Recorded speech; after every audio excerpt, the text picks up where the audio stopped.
कौन सा age group आप बेस्ट समझती हैं कि इतनी एज मर्द की हो और इतनी औरत की तो इनकी शादी हो जानी चाहिए?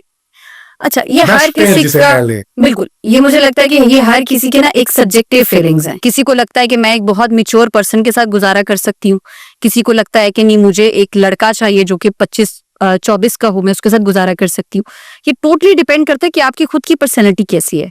द गर्ल आई एम, मुझे हमेशा से मैच्योर लोग अच्छे लगे हैं। मेरे अभी भी जो हमारी सिटिंग होती है, ये मेरी मीटिंग्स होती हैं, वो मेरे एजमेट्स के साथ नहीं होती।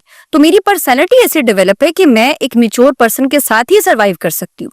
तो वो टोटली डिपेंड करता है कि आपका जो पर्सनल बैकग्राउंड है वो क्या है, आपके एक्सपीरियंसेस, आपका फैमिली बैकग्राउंड, आप किस तरह के लोगों में उठते बैठते हैं, आपको किस तरह के लोगों की समझ आती है, किस तरह के लोगों के साथ आपका एक अच्छा बॉन्ड बनता है। तो वहां से आपको पता चलता है कि अच्छा मैं बहुत एक मेच्योर वाले पर्सन के साथ गुजारा कर सकती हूँ या बहुत कोई कम उम्र इनमेच्योर पर्सन के साथ गुजारा कर सकती हूँ। तो वो टोटली आपकी पर्सनैलिटी और आप पर डिपेंड करता है।